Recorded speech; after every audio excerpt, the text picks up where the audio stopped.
आजच सबस्क्राईब करा आणि आपल्या आवडत्या मालिकांचा आनंद लुटा। पण आता अशा ठिकाणी लपवून ठेव की कुणाला ते कधीच सापडणार नाही। जा बडी। थांब बडी।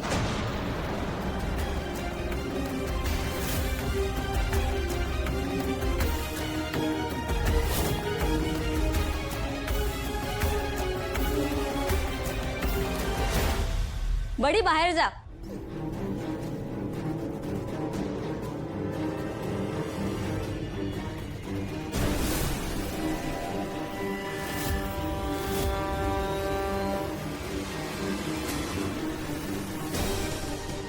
राधाताई, हे काय करतेस तू? वेदाचे बाबा आणि मायाताईंचं लग्न होऊ नये म्हणून तू हे सगळं करशील?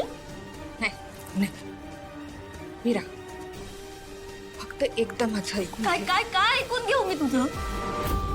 मायाताईंना सतत दोष देत आलीस, सतत त्यांच्यावरती आरोप करत आलीस, पण मी नेहमी दुर्लक्ष केलं। पण आता तू अति केलंस ग। काय अडचण आहे तुला लग्नाची? का विघ्न आणतेस तू त्यांच्या लग्नात?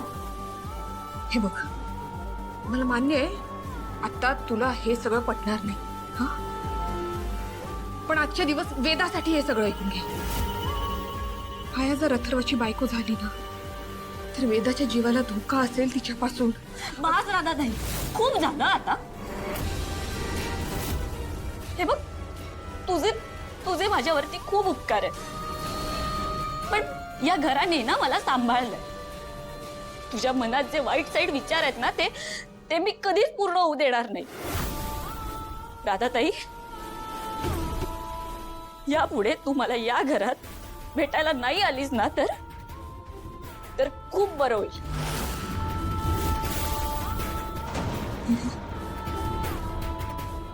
या घराच्या हितासाठीच करतेय सगळं। बास राधाताई, हे बघ, मी ना तुझ्या समोर हात जोडते। थांबव आता हे सगळं आणि निघून जा इथून। पुन्हा माझ्या समोर कधीच येऊ नकोस। जा तू।